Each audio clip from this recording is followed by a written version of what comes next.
سلام تعنا بالله كم يتعنيحكم زخبركم تملكتنا نعلة الثلث نسعة 6 فرانس مرزنا يوم زيناتات حجنا قريبنا لنا زيناتات بمغرب أنا لوام قبل كده بمداي ملكت قانقا سلمون هايلوك سامو داتا زينا حبيرناكم كنصن هنا نختكتاتولنا دما بخبرينا نعدم أب عودي قطبا مسارتاو لوط نممصا أب قرب حيل إلكتريك كونه ግልጋሎት መብራህቲ ዘለው ጸገማት ክፍትሑ ክስራሕ ኢሎም ፕሬዝደንት ግዚያዊ መምሕዳር ትግራይ ታደሰ ወረደ እዚ ዝተገለጸ ብፕሬዝደንት ግዚያዊ መምሕዳር ትግራይ ታደሰ ወረደ ዝተመረሐ ካቢኔ ምስ ወከልቲ ሕብረተሰብ ዘባደቡን ሰብ ሃፍትን ኣብ ዝገበርዎ ዘተ እዩ ምስ ጦፋጥ ውሃ ኣዋዲድልናሎ ገብረ መስቀል ኪሮስ ካርበርናይ ببريزيدنت ግዚያዊ ምሕዳር ትግራይ ሌተናል ጀነራል ታደሰ ወረደ ዝተመርሐ ልኡኽ ቅድም ክብል ምስ ነበርቲ ዞባ ደቡብ ትግራይ ኣብ ዘካየዶ ህዝባዊ ዘተ ወከልቲ ሕብረተሰብ ብርክት ዝበሉ ጠለባት ልምዓት ዘቕረቡ እንትኾኑ ክስርሑ ዝኽእሉ ስራሕቲ ኣብ ቀረባ እዋን ምላሽ ክወሃብ ምዃኑ ቃል ተኣትዩሎም ነይሩ መሰረት ዝተኣተወ መፅባዓ ኣብ መዳይ ኣቕርቦት ማይን ዓውደ ቁጠባን ይስርሑ ዘለውን ዝተተሓዙ ትልምታትን ብዝምልከቶም ሓለፍቲ ኣብያተ ዕዮ ምላሽን መብርህን ተዋሂቡ ሓላፊ ቢሮ ማይን ኢነርጂን ትግራይ ኣይተ ተኽላይ ገብረ መድህን ኣብ ኣቕርቦት መስተማይ ኮነ ንኣገልግሎት መስኖ ዝውዕላ ጎዳጉዲ ማይ ተሃኒፀን ናብ ኣገልግሎት ንምስግጋር ብትሉም መንገዲ ይስራሓሎ ይብሉ ኣብ 2018 ተን ሰገራን እዚአን እውን መሊእና ተን ሓደሽቲ እውን ሒዝናይና ኣቲና ልበልናየን ናይ ልዕሊ 456 ሚልዮን በጀት ኣብዛ ዓመት እዚ ወጊና ክንወፂና ኢልና ሒዝና ለለና ምስ ናይ ማይ መስተ ተኣሳሲረን ኣብ ዞባ ደቡብ ተን ዝተረፋ ጎዳጉዲ كلن جن ياو خنقت ملنينا بامب مالتي جدا كلن تنبزح ناي رايا شرشرين ناي رايا عزوون اللواين ياو ناي ندامو خنون اللواين ناي زياتن جن ملينا ينكون وصينا قالين أو شرتين للوا قالين تنس تجت أما كرواجي زي ما تجت إيمان لوص خمسة اللواي في اللتين بدمر زيانون كريا خلا ياو لعلش شو عدت 160 هكتار كل معي خلا أنتوا هاي اللي قمتها بحوار بغمز من قدي توفيرا منقسي بامب قطيمون لمعت نخاطو حاجه زي جبرلنا لتوهلا مالتي ቁጠባው ለውጥ ንምምጻእ ዘይመንግስታዊ ትካላት ዝገብሮም ደገፋት ከም ዘለዎም ኮይኖም ብቐንዱ ግና ሓረስታይ መሰረት ዝገበሩ ለውጥታት ንምዝጋብ ብትኹረት ይስራሕ ምህላው ዘብርሁ ድማ ሓላፍ ቢሮ ሕርሻን ሃፍቲ ተፈጥሮን ትግራይ ኣይተ ኣለም ብርሃን ሓሪፈይ እዮም ቁሸት መሰረት ዝገበረና ሃፍቲ እንሳል መዓት ኣንፈቲና ሒዝና ዘለና ብዋናነት ምሕጣር ከፍቲ ማለት ቀይሕ ስጋ ጸባ ልምዓት ዶሮ መዓር أبربعتي نالبات ما يبزل ترخوول عسى ما أخل جرنا نسرحين هاي لازنينا بسوا هافت السرح دا دمنستريش نسرحت اللو بحرشا مرمر مخون السرح ناي دمنستريش نسرحت اللو BFSR بالسرح ناي دمنستريش نسرحت اللو أفتا مرباخة أفتا جزاخة أفتا إنسساخة أفتا مريتك أفتا زرقة مسارة جير كاتسرحو من كسر أشي مسارة أولو تأزمت وزي مسارة جرنا إنا ونتوسنا لو تأمتينا نيرنا قد متخونتات بالتي therefore زي نابزنا ورخنا من لسينا بوانانت ان بقت على دما سلامنا نعمق تخدل دما ناز معبل خنتات نملس الخنتات كنفطرينا ابا عود قطبا مسرتاو لوطي كيمص حالي خيز زلو اقربوت حيل بمخانو كم غزياو محدار ابز عودي لوط كمزغاب كمزسراح بريزيدنت غزياو محدار تግራይ ሌተናል ጀነራል ታደሰ ወረደ የገንዘቡ عادي شجر زلو ناي انرجي ناي حيل موراتي فصاي حيل موراتي ما استفادالي صقمات كم زلو وغليسي المصدر زدلون نزخنا زدلون نحل مرات ما زخيده يكون هذا انفستمنت زخيده كما قرنا انا نصال بلا حزين هذا ناي حوار استاذ بالله حتى كافتامنت سناي لوزا حباي مدو نصاص لزونه زيها كيف فتحنا حرشات راي ترانسفورم مقبار مثل زي قال اوقات تخرط يقبرنا يا تحنت بدل زي قالوا تخرط غير زي بلاز الله زي اكشاف زي فتحنا حرشات راي عين عايش بفصل أشجع يكون سلذي ماي إنرجي عشان زي الخوان ريا أيكون تندينون مصنوع زي هذا المخنيات لنا أما لا تقرأ مصنوع زي هذا المخنيات لنا سلذي أبغى تخرجنا كتونيا زوديا باي أني بزخونا مجدي تنا إنرجي زل شجر تنا حيل شجر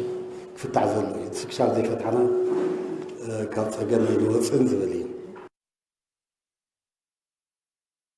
بتزامد زينا أب مداي محبراو تكالات نزتلعلو حتوتات ملاشن مبرهن زهابو حلاف بيرو تمرت تقراي دكتور كيروس قعشن حلاف بيرو عنا تقراي دكتور أمانيل هايلن بجونوسايداو كيناس بصح عنوت بمحوايت ألبات حزبي ملاش كرخبو سعر يقبر مهلاو أبريهم بخينات زولدهم محبراوي إقتصادي سبعوي قوستات اللو بزياتهم مخنيات نام بعد تمرت زي خطوه صاون تلونا نام بعد تمرت زي مسو صاون تلونا سلازي ولدي دقوم نام بعد تمرت بمسداد حدا كولدي زغبا حلافነት ييل انا نوسد سفيح زخونه تقعد ممر علم سفيح زخونه ناي صاونتي او سراح نخولو زغبرللو سدت له لازياتهم بتقبلنا تمرتي مسارات كل مدى وحويتنا قوون زغل تمرتي مراقص بهراو روحنا قوون زغل سلازي بزي تمرتي عاوزنا حدا زمن عاوزنا حدا كل زمن كنبر ايك قالن سلازي كم ولدي كم محبرسب كم عدي او تمرتي كل تخرج جنا هنسرح سلازي قبلنا ادميهم لتمرتي وصحو صاونتي نعم عاد تمرتي بمسداد حدا كم حد ولادي كم حد كفال محبرسب ندليو حاجزيو دقكمنا بيت تمرت بزاد راح يكون فعا تنابيه تمرتكم تقدم زغلا زنوره عانيين حلوتن سبحات اللوم حلوتن تلقات اللوم بجبرت سنايت كالات بيلكا خفتح اي خيلن دغاف طرح يقبروا لنا زخلو سلازي غلبت زلوون بغلبتو ناي ገንዘብ عقم زلوون بገንዘባው عقم كلتي خمات زخلوون كلتي ተደጋግፈنا ተማሃሩና ለቅና ዘማሃሩ ለቤት ትምርቲ ከጸሪያ خمال أدن زقبال أو تخمالا خسجان زقبال نجربون كنسجن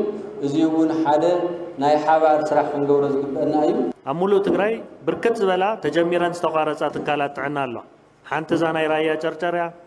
ناي وردان بالا جون تجميران استقارة تلا أم كتم عدوا كومولو نمداركتا أكالات مچوچانا ملمانا خنكصلينا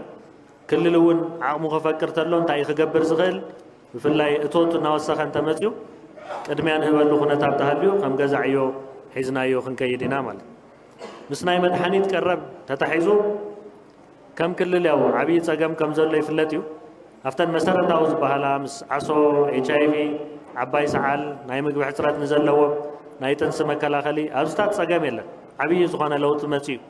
كم زين وصا نزلو مدحانيت اغربوت كن بزح فتنا يغاطمي نايزا مفتحيت كتكون لنا نحنا زغمتنا مدحن تعنا إلنا نشققكم زلنا نابا أنت زياتنا كم كلل كنوصو أين خلل ኣብ ትግራይ ዝተፈጸሙ ገበናት ጀኖሳይድ ፍርዲ ክረኽቦ ብጉዱሳት ውሽጢ ዓድን ወፃእን ተጋሩ ሓበራዊ መርገጽ ትግራይ ዝብል ትካል ኣብ ምጥያሽ ከም ዝርከብ ተወከልቲ እቲ ትካል ገሊጾም ብመንግስቲ ኢትዮጵያ ዝተጣየሸ ትካል ስግግር ፍትሒ ዘይሻራውን ኣብ ትግራይ ዝተፈጸመ ጀኖሳይድ ፍትሒ ከረጋግጽ ስለዘይኽእል ዓለምለኻዊ ገለልተኛ ትካል ክጣየሽ ከም ዘለዎ እውን ሓቢሮም ንዝርዝሩ ገብረ መድህን ተወልደ መድህን ኣብ ትግራይ ዝተፈጸሙ ገበናት ጀኖሳይድ ፍርዲ ክረኽቡን ተሓታትነትን ፍትሕን ንምርግጋጽ ብቅዱሳት ውሽጢ ዓድን ወፃእን ተጋሩ ሓበራዊ መርገጽ ትግራይ ዝብል ትካል ኣብ ምጥያሽ ከም ዝርከብ ተወከልቲ እቲ ትካል ኣይተ መብራህቱ ካልኣዩን ዘርኣይ ሃይለማርያምን ይገልጹ ኣብ ትግራይ ዝበጽሐ ጽንሰታዊ ኩናት ተሓታትነትን ፍትሕን ንምርግጋጽ ዓላማ ገይሩ ዝተጣየሸ እዩ ደገ ለለው ተኾነ ኣብዚ ለለው ሰባት ብዙሓት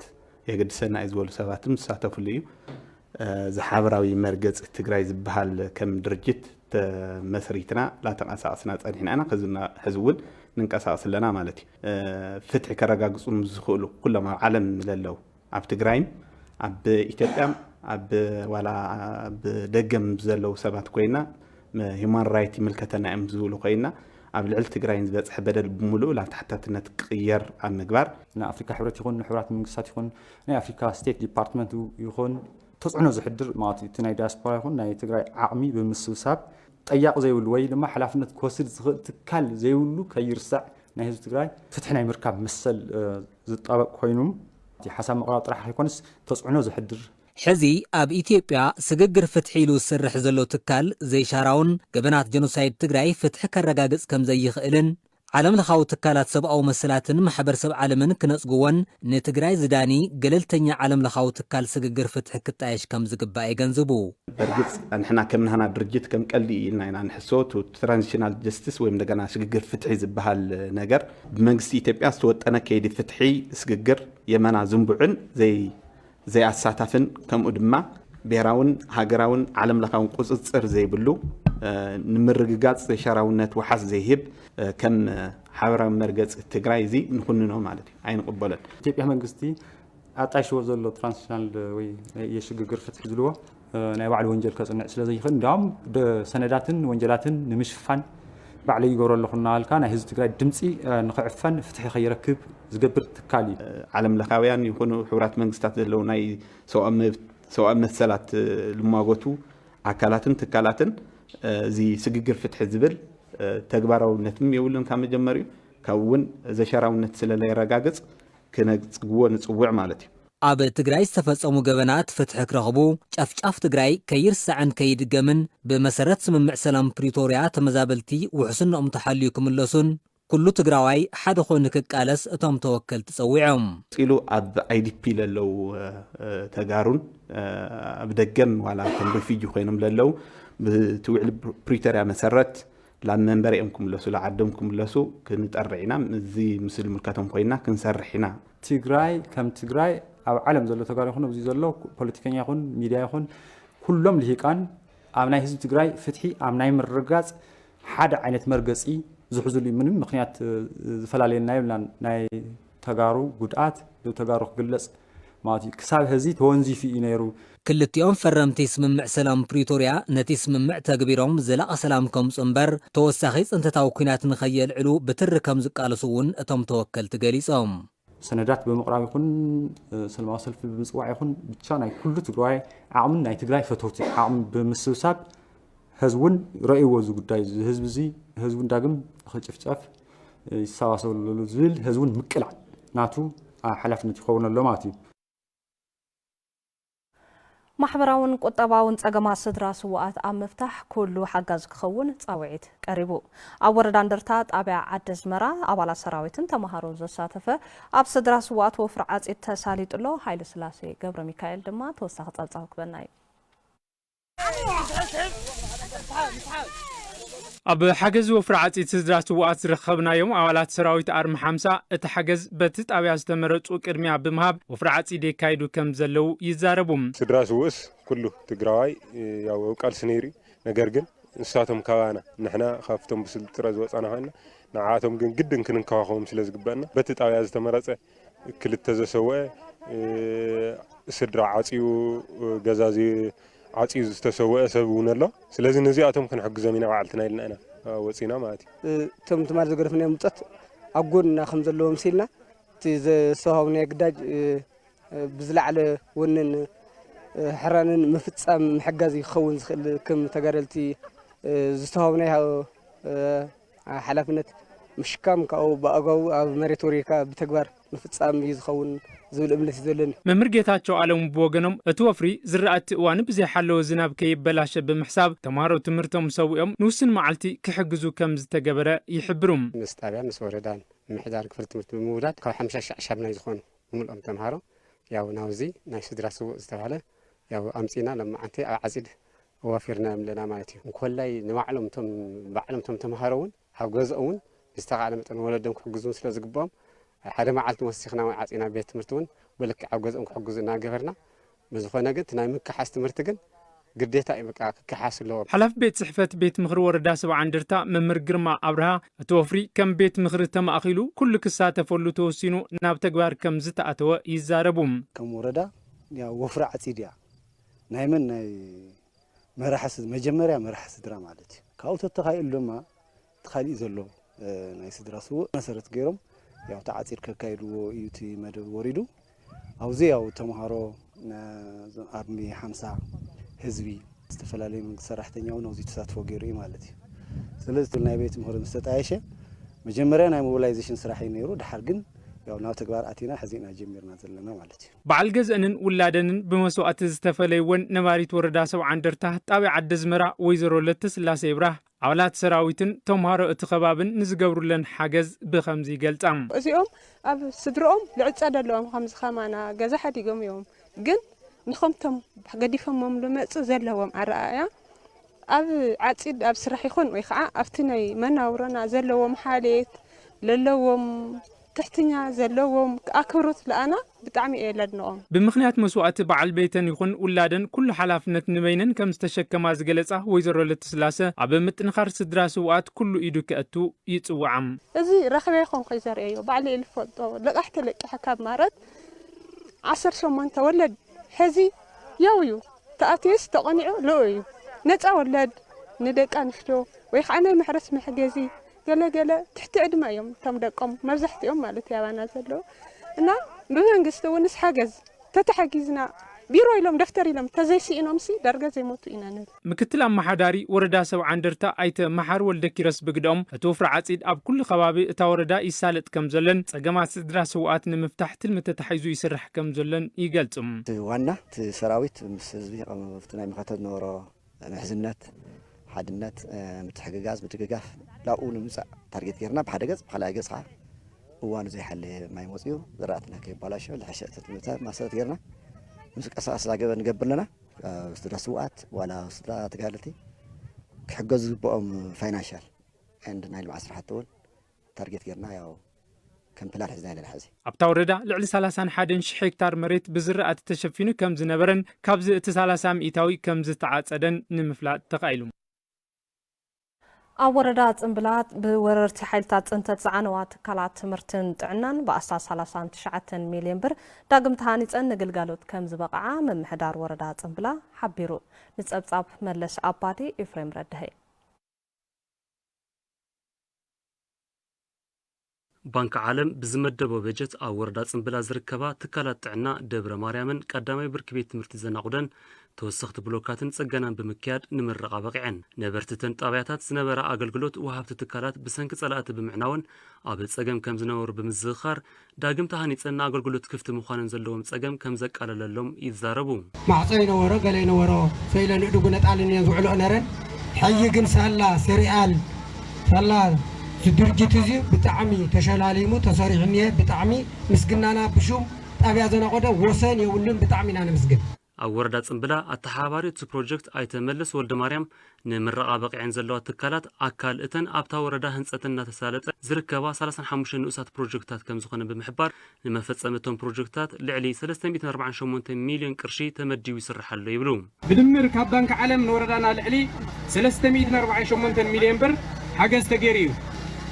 زي بروجكت كان هنسأت حليفو أفزونا بتحزنا ورنا يسنا لبونا مقدعة الزقنن زي سرح تسريح انترئي لايكت ألي بروح تسفا بس النق سرحيو يكون مبر إذا متسقينهم زلوا ناي تمرتي تعنا ما ينتكلات متسقان وي مهنات راح أقول يكونن دحرين صوتهم كله تتكامن مول حبرة السبن كنكن حلوان تجبروا لهم صوحيتين نقربكو دقيمن كوعنا زي نايمر رقابة على صحنا يبل أم حدار الزوا سمين معراب تجري أيت ولد أبرها جبر صادق دما جزيام محدار تجري كاب دروس من معول بريتوريا جميرو كاب لجست تكالات بزركو بجت زعانو تكالات داقم نخه نصون نخص القانون يسعر الليلهم. كاوزي خيدو وين دباغنا وين شرنا مصطفى على خالي خنقلات عنيرن هديتاتنا زي نلعل 30 حزب هو الحزب قال زخل تعنا تكالينا نمرق زلنا. حلافي بيت صحفة داقم حويتن هنسأتن تجري إنجنير تيدروس جبرك زايبر بوغنم بجنوسايد أو كينات زعانو تكالات نابنور نمملاس قدم سعب قميتو يسرح خمزلو يبرهم. زقتمنا عنوت درجة بدرجة هناك قالوا تقولنا أبتعنا أماي أبتمرتي سفحت سرحتي أو 14 وردات كل تجري نسرح لنا وأنها أب سمين معراب صنبلان ما خلي أديابو النافزانا أبز بروجكت حايفا نسرح لنا هنا مالتي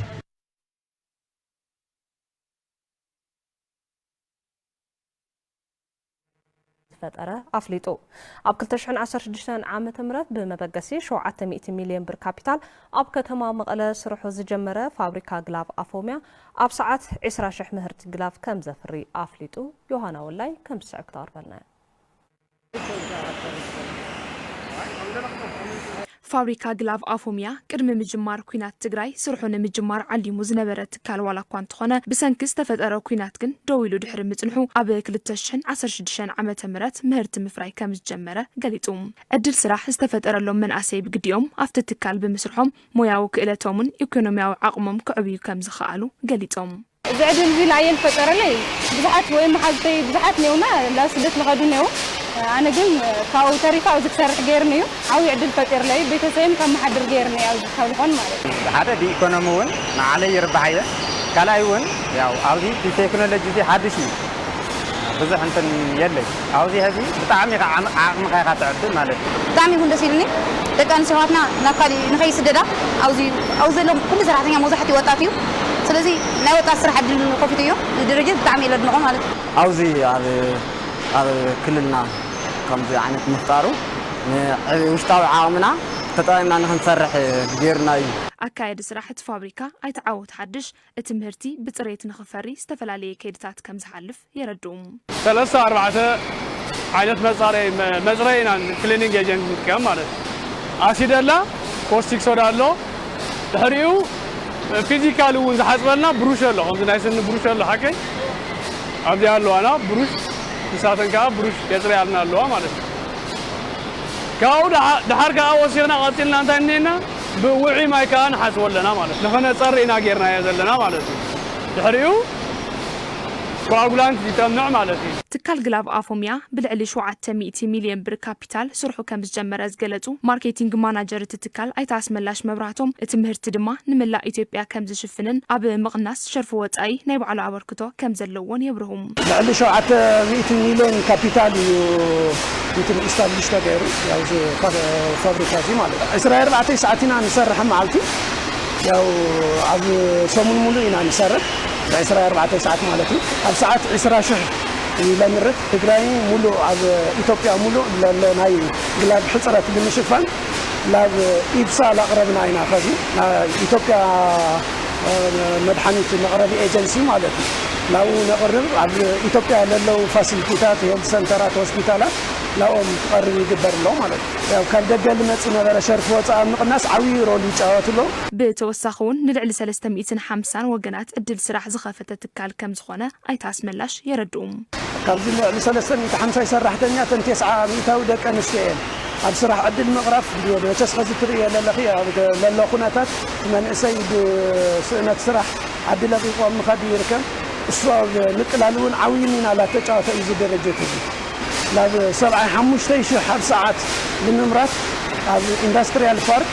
ብክልል መንግስቲ ብፌደራል መንግስቲ ብዝተገበረልና ድጋፍ ማለት እዩ ኣብኡ ናይ መስፋሕፍሒ ስራሕ ንሰርሕ ኣለና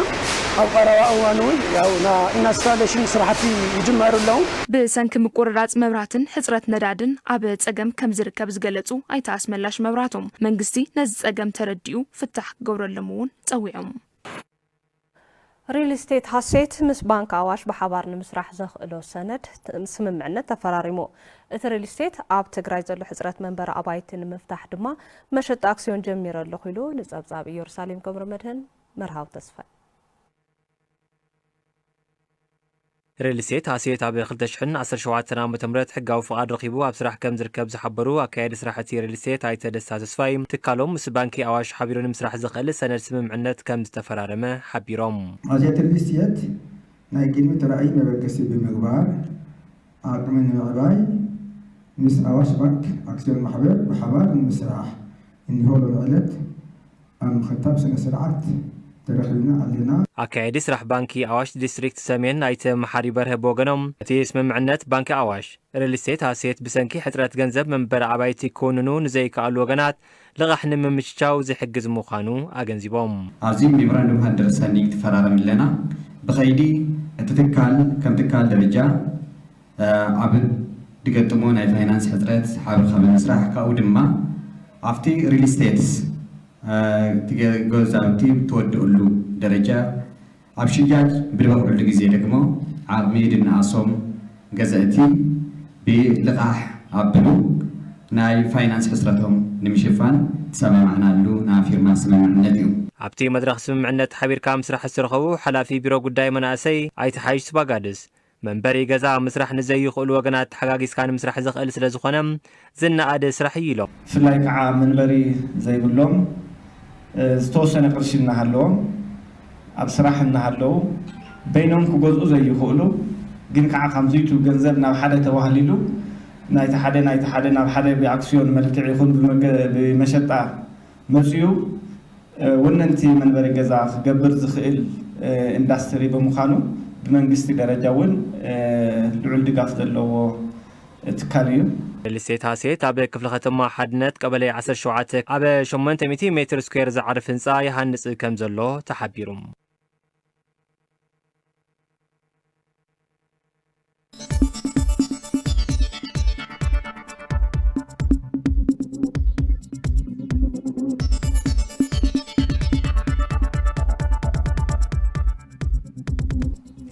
حزر ما بتنتانا نابز حزنا يزينا خنسجر قدماي منستر إثيوبيا دكتور أبي أحمد أبكلتشحن عسرتان عامة مرات كابز مرتون نزه بوغن منغست فيدرال حزب تግራይ نواغا بمسواتون ኢትዮጵያውነቱን ዘይመጥኑ ስምጥ ፋንስ አለመን በሁሉን ሚዲያታትን ፌደራልን ይፍኑ ነይሮም እዛ ካይዳ ጸረ ሕገ መንግስታዊ ስርዓት ካብ ምዃን ሓሊፉ ዲሞክራሲያውን ሰብአውን መሰላት ህዝብ ትግራይ ብቀጥታ ዝግህዙ መንባሮም ይዝከር ህዝብ ትግራይውን እዞም ጽልኢት ዘረባታት መልክዕ ክሕዙን ሰብአውን ዲሞክራሲያውን መሰላቱ ክኽበሩ ተደጋጋሚ ጻውዒት ይቀርብ ነይሩ ሰማዓ ገና ይረኸበን በዚ ድማ ጥቅምቲ 24 2013 ዓመተ ምህረት መንግስቲ ኢትዮጵያ ናይቲ ቅድሚኡ ኣብ ልዕሊ ህዝብ ትግራይ ከካይዶ ዝጸንሐ ህዝብ ትግራይ ናይ ምጽላምን ሰብ ናይ ምጥፋእን ጽልኢት ዘረባታት ናይ መወዳእታ ምዕራፍ ዝኾነ ቅሉዕ ጽንተታዊ ወራር ዝጀመረሉ ዕለት ነይሩ ኣብዚ ዛዕባ እዚ ኣመልኪታ መሳርሕትና ኢየሩሳሌም ገብረ መድህን ትንታነ ኣዳልያትልና ኣላ ሃይለ ሚካኤል ገሰሰ ከም ዝስዕብ ቀርቦ እዩ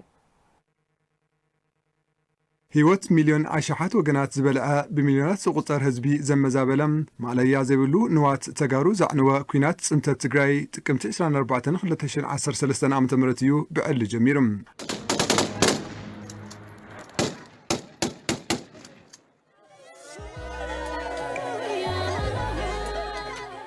ዓሳ ንምትሓዝ ባሕሪ ምድራቕ ዝብል ሓሳብ ሒዞም ዝተጓዓዙ ሓይልታት ጽንተት ህወሓት ንምጥፋእ ትግራይ ምጥፋእ ዝብል ኣመር ተግባራዊ ንምግባር ኣብ ልዕሊ እቲ ኣብ መላእ ኢትዮጵያ ዝነበረ ትግራዋይ ምዝማት ቀዳማይ መማረፂኦም ገይሮም ሊበሉን ለሚሹ የቀን ጅቦች አለ እውነቱ ነው። እኔ ደግሞ ለዶክተር አብይ የምለው የቆየ አባባል አለ። ጅብ ከሚበላ በልተው ተቀደስ ይባላል። እንብላቸውና እንቀደስ እንባረካል ዘርኢ ዝፈለ ኩሉ ዓይነት መጥቃዕቲ ጠጠው ይበል ምስ ኩሎም ብሔር ብሔረሰባት ተኣሳሲርና ዝተዘረገ ሰላምና ክንዕሪ ስርዓትና ክንሕድስን ዝጀመርናዮ ጉዕዞ ክንቅጽልን ተወፊና ንቃለስ ይግባእ ህዝቢ ትግራይ ምእንተ ሰላም ብዙሕ ከፊሉም ብዙሕ ተጸሚሙ ኣብዚሕውን ለሚኑም እንተኾነ ግና ጻውዒት ሰላም ህዝብን መንግስትን ትግራይ ፍረ ኣፍርዩ አንጸላልዩ ካብ ዝነበረ ሓደጋ ክተርፍ ሓረስታይ ዝዘርኦ ዘራእቲ ንፍረ በቂዮ ምህርቱ ክሓፍስ ዕድል ኣይረኸበን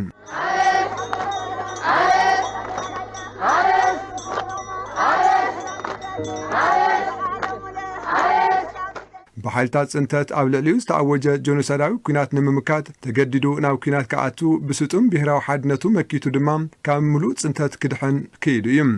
እንደነሱ አይነት ሰው ዳግም እንዳይፈጠር ዝች ሀገር እንዳይታሰብ ከሰው ህሊና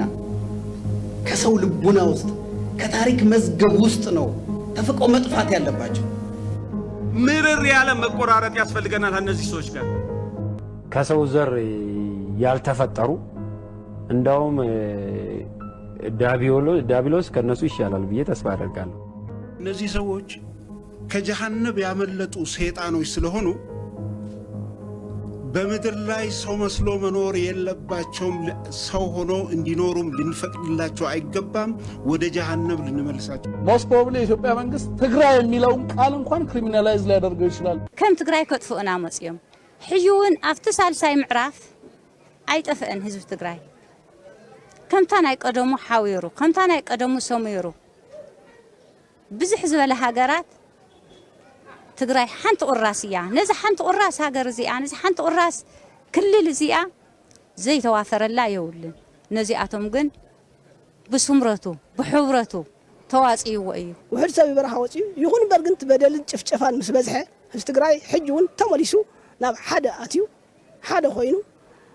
ኣብ በረኻ بعد قالسي أب وش تخا أخذن ماين النعربة كدان النعربة جاما النعربة إذا حجز تخايد نور ورار تصنفت بسفيح مسوعة مقصلة أكل بقدالن ناي تجارو تفصيل مالت ጆኖሳይዳዊ ኩናት ትግራይ ዋላኳ ብስምምዕነት ፕሪቶሪያ ኩናት ጠጠው ክብል እንተገበረም ኣብ ልዕሊ ተጋሩ ዝፍጸም ዘሎ ግህሰት ሰብኣዊ መሰል ግን ኣየቋረፀን እዚ ስቃያት ንከብቅዕ ተሓታትነትን ዳግም ህፀትን ሕወየት ትግራይ ንክረጋገጽ ህፁፅ ስጉምቲ የድሊ ክንደይ ምሪትና ንኣቱ ሰባት ነርና ክንደይ ደኻታት ንዕንግል ሰባት ነርና ሕጂ ግን ኣብ ማእኸል ጭቃ ኣብ ማእኸል ዓዘቕቲ ኣብ ባህሪና እኒአና 4 ዓመትና ጌርና ሕጂ 50 ኢና ንኸደለና ማለት እዩ ምክንያቱ ገዛ የብልናን መዕቐል የብልናን ኩሉ ፈሪስ ዋና ዘይብልና ከም ዝቀረይና ይዝርዳና ዘሎ ህይወት ሕማቅ እዩ ዘሎ أنا حين 310 كلنا ناي دم تواك سوري عم زغفوا حزبي زميل حزي 5 عامت 2 عامت كوا صبو ناي سلام أفافنا ترينا بزي طورنات مبر كالي بستفله خاب طورنات وصاي صنت زبلنا تكبت 24 تنحسب تجفجفو نزحالفن تدفيران زحالفتن بسلاسقاي نزتسكمتن تحتاتنت مرغاص دغيمخا قال زتولو معالتيم ما انت حزبو اكالو نزهابه يكون بجاز زخفلم حد تغادلاي تግራይ حلمو كسمر مسبعنا قال كيدان ان اسرلو معالت مخانون بونه كذكر يغبام تكمت 24 تنذكر تي جونسراو كنات نممكات استخفله كبار مسواتي اكالم زغودلو جغانو دق حزبين كم مذكر بزحالفه نسوم زورقلو علامه مغبار كاب نفس وقف تግራይ تثبيت يغبر مخنياتو دما نسوم استسوو ما انت تግራይዮም ግዛታው ሓድነት ትግራይ ግን ክሳብ ሕዚ ናበቱ ኣይተመለሰን نسوم استسوو ما انت ህዝብ ትግራይዮም ህዝብ ትግራይ ግን ከማዓሙቅ ገዙ ተፈልዩ ንልዕሊ 5 ዓመታት ኣብቴንዳ ይጸንተሎም አቶም በመሰረት ውዕል ፕሪቶሪያ ካብ ሉዓላዊ ግዛት ትግራይ كوزو زقبوم عطوقات حالتات أمحران وراري سراويت إيرتران كساب حزي حزبنا يتسنت ولوم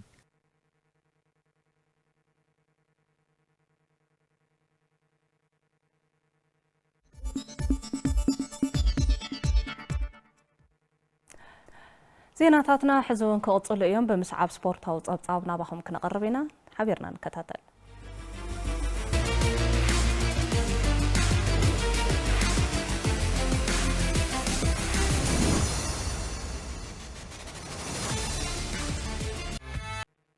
سلام دحنا صنيعكم زغبركم تملكتنا صفر لنا وشعدنا وصن سبورتا قدياتنا بخم زغرو لغزاير كاب تلفزيون مقرب جميرو نمكتالكم قديما زمسقدما كبروم تسفاي ابزور موداتا جميرو ابزكاد هاغراو در اتلتيكسن بقصالي ابزلو عالمنا خودرات اتلتيكس بلص اوزيت نممزغاب زخرم قرم مدلاو مغاغينم كمزلو اتليتات غانت اتلتيكس فابريكا سمينتو مسبو تزاريبوم حلف قواري زلاريبوم كمسبد مقربيم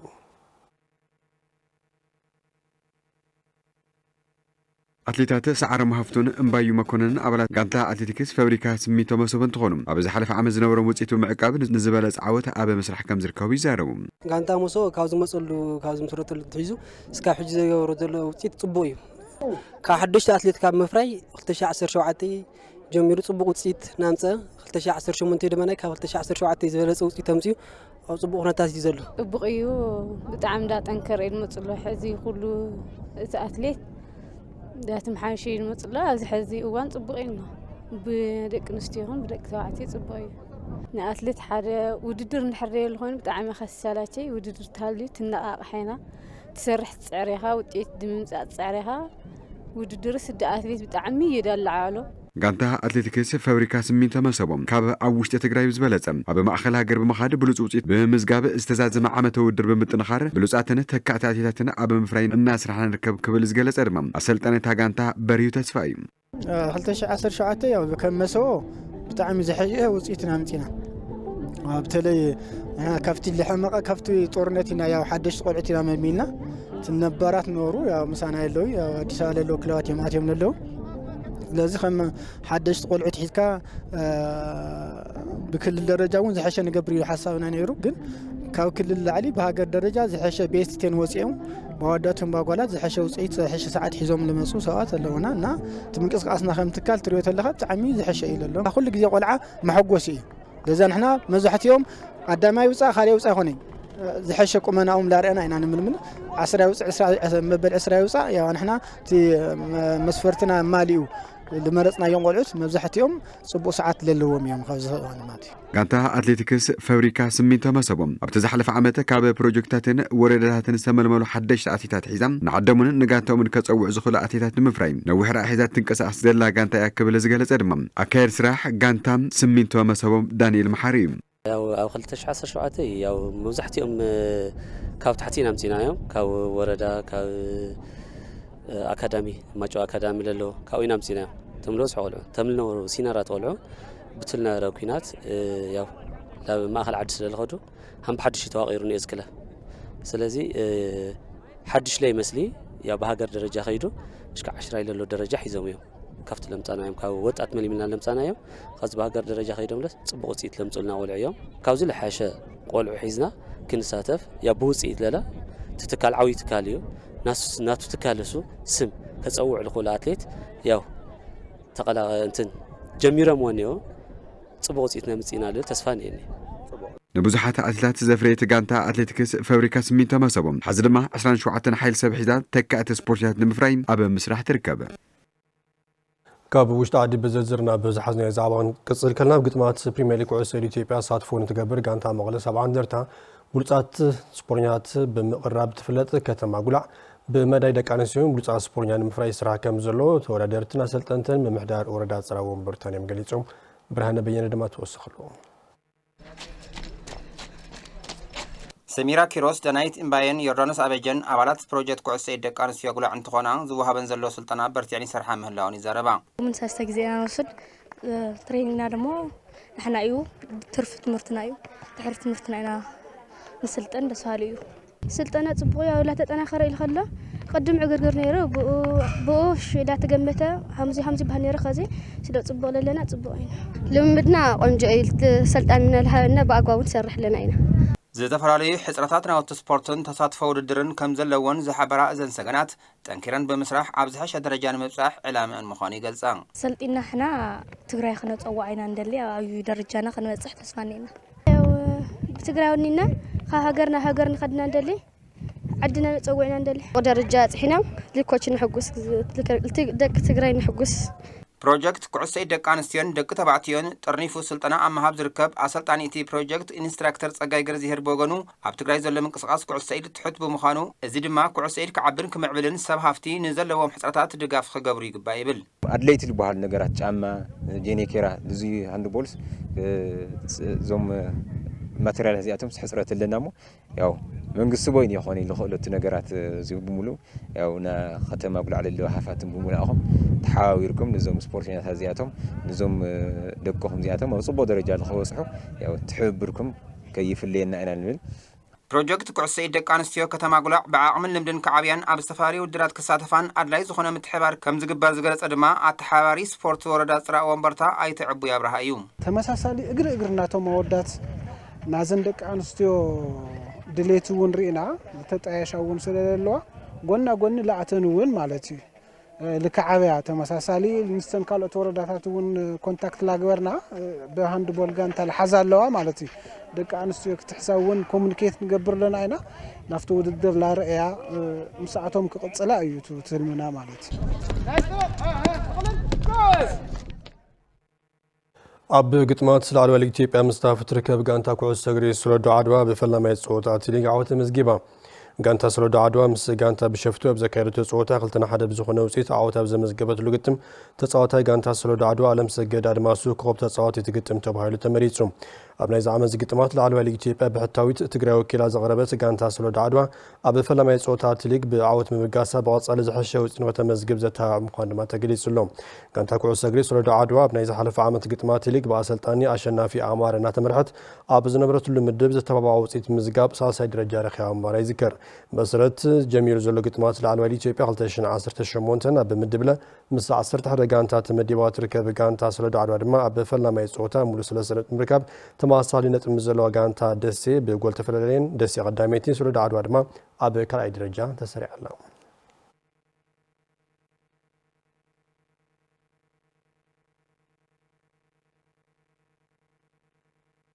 ናብ ግጥማት ሲቢኢ ፕሪሚየር ሊግ ኢትዮጵያ ዝምልከት ሓበሬታ ሰግር ከለኹ ኣብ ራብዓይ ሶም ግጥማት ፕሪሚየር ሊግ ኢትዮጵያ ጋንታ መቐለ 70 እንደርታ ተሳዒራ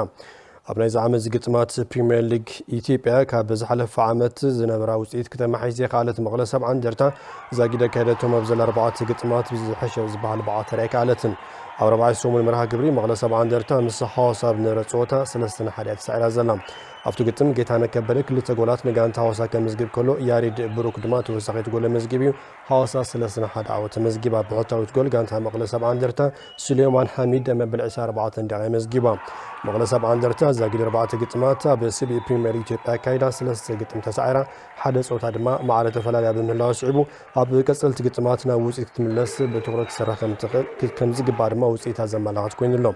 ኣብ ካልእ መርሃ ግብሪ ጋንታ ቅዱስ ጊዮርጊስ ምስ ሸገር ዝራኸበ ብዓወት ጋንታ ሸገር ሓደ ንባዶ መፈጸም ተረኺቦም ራብዓይ ሶም መርሃ ግብሪ ግጥማት ሊግ ሎማዓንቲ ቀጽሉ ዝካየድ ኮይኑ ወልዋሎ ዩኒቨርሲቲ ዓዲግራት ምስ መቻል ጾታ ተካይዳ كم جانتا مقدس سبع عندرتا وسيت بقن عزيك على والوال ينفرس عزياتهم متماثلي زاجيد بذكرتهم سلسلة ما تابع كل تصوتات سعرام أبو حدا صوتات ما عارة فلالي لهم لو ما عند ساعة 10 تغلط كامشت مسمى حالته كاري تمسبي تكبر لهم إثيوبيا دا بانك مسدري دوا 4 مس آدمون كالوت لو ما عند زكاة قطمات تيجي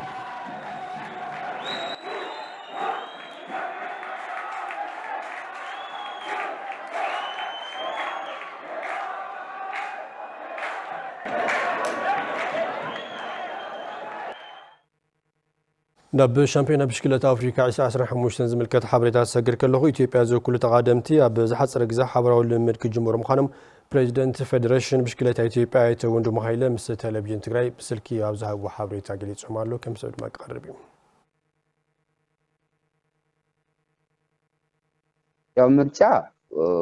مسألة هذا የኢትዮጵያ ፋንቶና ነው أب شامبيونا بشكلة أفريقيا ساتفو تقاعدم تستحريو أب كتمان مغلس تقاعدة شامبيونا بشكلة إثيوبيا كالوت ودراتن مسرز زجبري شمزرزر ساتفي تقاعدم تدما أقدم علاو تاجرو ببزركا واللبوتا قينم كدالو استحبر قينم تريد الجمر كاب حدث من كساب 10 مع التقطرفو كله أب شامبيونا بشكلة أفريقيا ساتفو زرزر الشم كنا فلتنا በሎንግሊስ ያሉት ራሳቸውን ባሉበት ሆነው ሬዲዮ ነው እንዲዘጋጁና የመጨረሻ ደግሞ አንድ ሳምንት ለሚል ሲቀር በሾርት ሊስት በትክክሉ ወደዛ ጉዞ የሚያደርጉትን እሱ ደግሞ ያው ለውድድሩ ቢያንስ አንድ 10 ቀን ሲቀር የሚነሳው ነው የሚሆነው ስለዚህ በዛ ደረጃ ላይ ሁሉም የትግራይ ልጆች ብቻም ሳይሆን ሁሉም ኢንፎርሜሽን ናቸው የተመለመሉት ያውቃሉ አንድ ላይ ሆነው መጀመሩት ፋይናል መጨረሻ አንድ ሳምንት ሲቀር እኛም ጉዞ ወደዛ ልጆቹ እንዲሄዱ አጠቃላዩ ነገር ስንጨርስ ከዛ በኋላ የሚሄዱት ተለይቶ ይጀምራሉ እቶም ሰመረጡ ተቃለደምቲ ከም ጋንታ በሐደ ጠርኔፎም ልምምድ ክጅመሩ ዝግበር እትውድር ክጅመር ሓደ ሰሙን ክተርፎ ከልዮም ምናልባት ጉዳት ይኹን ካሊ ጸገም ሀጋጥም ስለዝኽል ተጻፈፈ ዝርዝር ሽዑ ተፈሊጡም ሓበራው ልምምድ ከካይድዮም ልጆች ባሉበት ከረንት ፐርፎርማንሶችን ተጨመሪናልን መሀል ላይ ጉዳት ሊመጣ ይችላል ከአቅም በላይ የሆኑ ጉዳዮች ሊገጥሙ ይችላሉ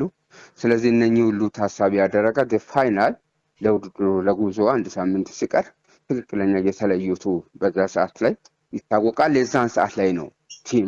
ቲም ስፕሊት ላይ እንዲገቡ የሚደረገው ስለዚህ ፋይናል ሲቀሩ የቱ ጋር ነው አንድ ሳምንት ከእንትኑ ጋር አዳፕት ቢያደርጉ የሚል ነገር ላይ በሰዓቱ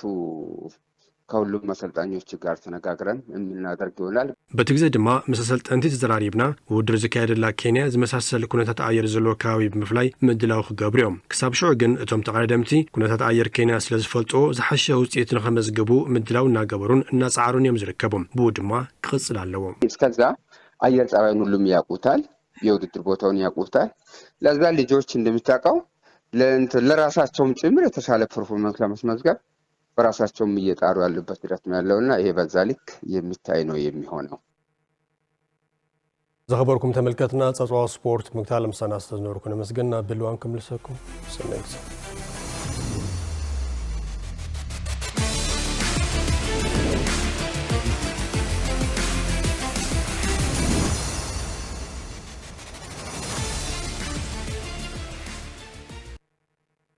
يغنيلنا كبروم نحناون زيناتاتنا أبزاز زازمنا لنا مسانا سلطنا حون قبل بينا نمسكن بروح معلتي